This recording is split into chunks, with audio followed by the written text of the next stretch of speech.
All India Radio presents Morning News.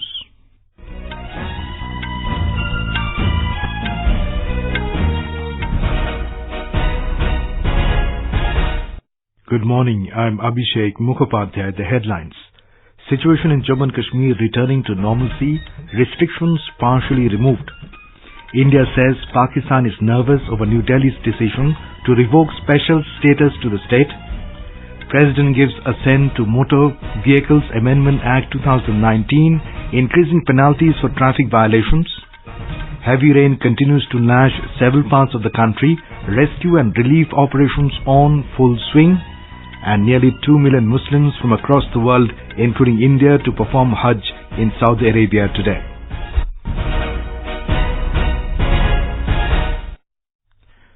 In Jammu and Kashmir, situation continued to be peaceful on the fifth consecutive day yesterday, even as people offered Friday prayers amid restrictions in Kashmir Valley.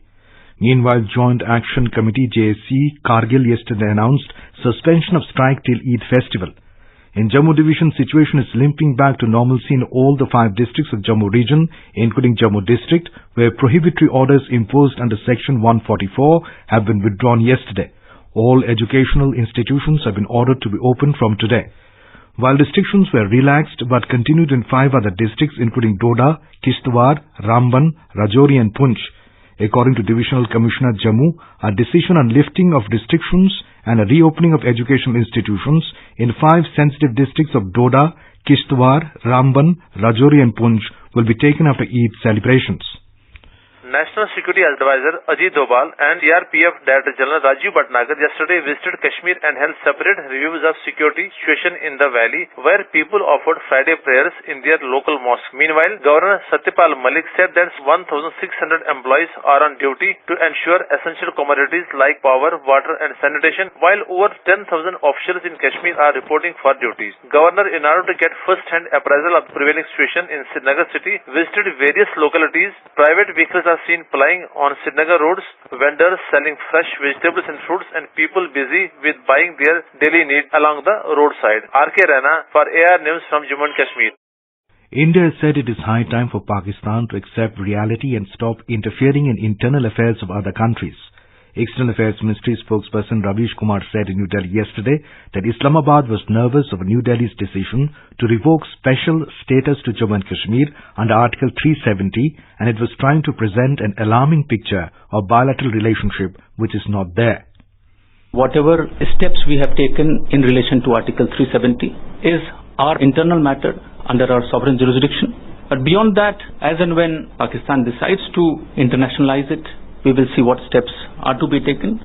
He said Pakistan thinks it will not be able to mislead people if there is development in the region. He said steps have been taken keeping in mind the best interests of Jammu and Kashmir. The spokesperson said Pakistan's decision to downgrade diplomatic relations and suspend the Samjhauta Express is a unilateral move. He said India has urged the neighbouring country to reconsider its decision. The elite police force of Bangladesh Rapid Action Battalion RAB has warned that strict action will be taken against people who try to instigate incidents in Bangladesh over Kashmir issue. Speaking at a press conference in Dhaka yesterday, the Director General of RAB, Benazir Ahmed, said that Kashmir is an internal issue of India and any attempt to fish in troubled waters will be dealt with strictly. The statement of the RAB chief comes even as sporadic protests by Islamist organizations were reported over the last few days against the abrogation of provisions of Article 370 related to Jammu and Kashmir. President Ramnath Kovind has given his assent to the Jammu and Kashmir Reorganization Act 2019. A Gazette notification to this effect was issued by Ministry of Law and Justice yesterday. The Parliament had passed the bill in the just concluded session. The Act seeks to make Jammu and Kashmir a union territory with legislatures and Ladakh Union Territory without legislature. A Home Ministry notification said that 2 new union territories will come into existence on 31st October this year. President Ramnath Kovind has given his assent to the Motor Vehicles Amendment Act 2019. The bill amends the Motor Vehicles Act 1988 to provide road safety. Provisions related to increasing penalties on traffic violations, addressing issues on third-party insurance, regulation of cab aggregators, and road safety are proposed in the amendment. The bill proposes a scheme to allow cashless treatment of victims in a road accident during the golden hour. The golden hour is defined as a time period of up to 1 hour following a traumatic injury during which the likelihood of preventing death through prompt medical care is the highest. The bill proposes to increase the minimum compensation for hit and run cases. A meeting of the Congress Working Committee will be held in New Delhi today to decide on the new party chief. Talking to media persons last evening, Senior Party Leader K.C. Venugopal said the Pradesh Congress Committee, PCC chiefs, Congress Legislature Party CLP leaders, MPs and the All India Congress Committee secretaries will take part in the meeting and hold broader consultations on the new name. Earlier, Congress leader Rahul Gandhi resigned from the post of party president after loss in Lok Sabha polls. Former Finance Minister Arun Jaitley was admitted to All India Institute of Medical Sciences, AIIMS, in New Delhi yesterday. He is currently undergoing treatment in the intensive care unit under the supervision of a multidisciplinary team of doctors. AIIMS, in a statement, said Mr. Jaitley is now hemodynamically stable. This is All India Radio giving you the news. For quick news updates, follow us on Twitter at AIR News Alerts. Heavy rain continues to lash several parts of the country. Rescue and relief operations are on full swing. In Karnataka, the rain and flood has affected 14 districts across the state. Over 2 lakh people are evacuated till now from marooned villages and over 1,50,000 people have taken refuge in the relief camps. Chief Minister V.S. Yediyurappa has announced 5 lakh rupees compensation to the family of those killed in the flood and rain. More from a correspondent. Landslide in Kodagu district yesterday killed 7 people as torrential rainfall continues to pound Kodagu. Several rivers in Karnataka, including Kaveri, are flowing above the danger mark. The water levels are expected to rise further as heavy rainfall has been forecast today in Malnad and Dakshin Kannada districts. Those living along the banks of Netravati River from Uppinangadi to Mangaluru have been asked to move to safer places. Sudhindra, AIR News, Bengaluru. Heavy rain continued to wreak havoc in Kerala. Rescue and relief operations are on war footing in the state. In heavy rain and landslides, death toll rises above 40 in the state. A red alert is issued in 7 districts today. Around 64,000 people are in 738 relief camps in the state. 12 teams of Central Disaster Forces are being deployed in disaster-hit regions. Defense, Central, State Disaster Forces, public at large are actively involved in rescue operations across the state. Authorities had urged public to be alert as water level in rivers and dams had risen. Mayusha for AR News from Thiruvananthapuram.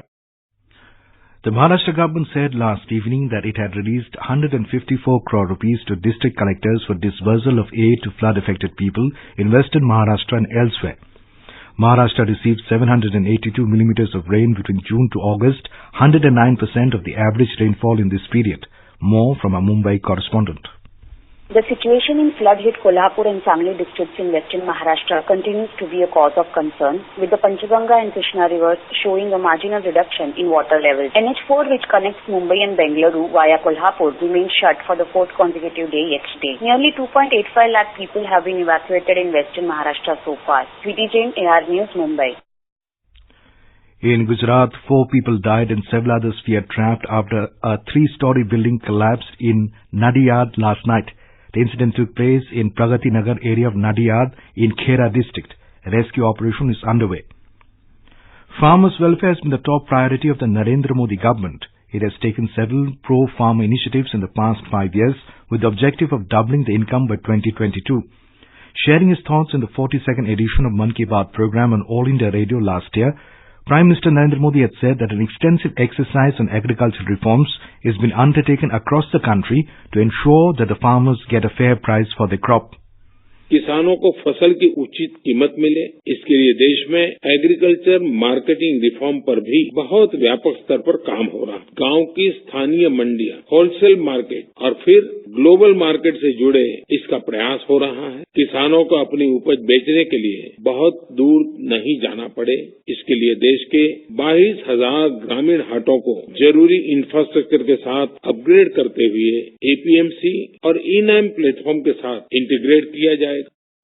Soon after re-election earlier this year, the central government took some historic and bold decisions to empower farmers, improve the economic conditions and revitalize agriculture sector. Our correspondent has filed this report. With the resolve to double the farmers' income and improve their living conditions, the government has constituted a high-powered committee of chief ministers for transformation of Indian agriculture. The government also approved the increase in the minimum support prices for all kharif crops for 2019-20 season in a major boost to the farmers' income. It has introduced pension scheme for farmers, the Pradhan Mantri Kisan Man Dhan Yojana, under which minimum pension of 3,000 rupees per month will be given to small and marginal farmers on attaining the age of 60 years. In another landmark decision, the government extended the PM Kisan Yojana to all farmers, under which they are provided an income support of 6,000 rupees annually. The government has also been mindful of the farmers' need for basic facilities like transportation of produce. To achieve this, the third phase of Pradhan Mantri Gram Sadak Yojana was introduced that will consolidate 1,25,000 kilometers of roads. All these steps will certainly smoothen the path of prosperity for those who feed billions of people in the country. Swati Rakheja, AIR News, Delhi. The Assam government, in a bid to fulfill the aspirations of the inclusive India, has initiated a slew of welfare measures for the Divyangs. The skill project manager of the Assam Skill Development Mission, Dheeraj Sinha, said that steps have been taken for the development. We are very much focused for the Divyang people, and we want to start up a skill training program in any part of the district. Once the training is completed, then a certification will be done by the PWD Sector Skill Council. Nearly 2 million Muslims from across the world, including India, will perform Hajj in Saudi Arabia today. Marking the beginning of 5-day pilgrimage, Hajj pilgrims converged at Mina yesterday. After offering pre-dawn prayers, they will proceed to the plains of Arafat today for the main ritual of Hajj reciting prayers. They will spend the day there praying and asking for God's forgiveness. The pilgrims will listen to the Khutbah-e-Hajj or the Hajj sermon at Nimra Mosque and offer midday and afternoon prayers together before leaving for Muzdalifah in the evening, where they will spend the night under the open sky. The pilgrims will return to Mina tomorrow morning for ritual of animal sacrifice and symbolic stoning of the devil. For the first time since independence, a record number of 2 lakh pilgrims from India have gone there to perform Hajj this year. International Monetary Fund IMF has warned that increasing United States tariffs could cut China's growth sharply. China's economy is slowing already due to the trade conflict with the United States. Meanwhile, US President Donald Trump yesterday said that he was not ready to finalize a trade deal with Beijing and signaled that he might cancel talks set for the next month. President Trump's comments raised the stakes in the intensifying US-China trade war. Relations have soured further in the past week after Trump announced a new round of punitive tariffs on Chinese goods despite a truce agreed with President Xi Jinping. Beijing also responded by halting all purchases of US agricultural goods. And now, for an overview of today's newspapers, it's over to Sunil Verma. Thank you, Abhishek. The Ministry of External Affairs saying that Pakistan is edgy and must accept post-370 reality is one of the stories that dominates headlines this morning. India urges Pak to accept reality. J&K curbs eased, leads Hindustan Times. The Times of India, quoting the government, says 18,000 offer namaz in Srinagar on first Friday after reorg. In a related story, The Hindu writes, BJP plans grand Independence Day celebrations in J&K, adding 50,000 flags to be distributed to party workers. Motorcycle rallies also planned. South India goes under, leads The Pioneer. The paper says 30 families missing in Wayanad landslide. Flood toll reaches 110. Centre launches pension plan for small farmers, reports Hindustan Times. Decision on Congress chief today. Kharge Vasnik are front runners, informs the Indian Express. And with that, it's back to you, Abhishek.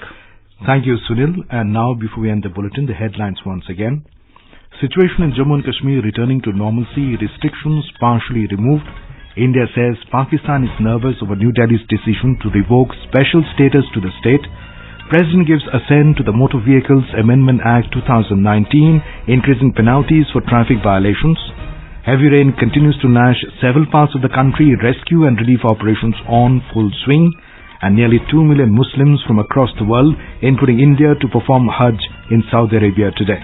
And for details of these stories and more, log on to our website www.newsonair.com.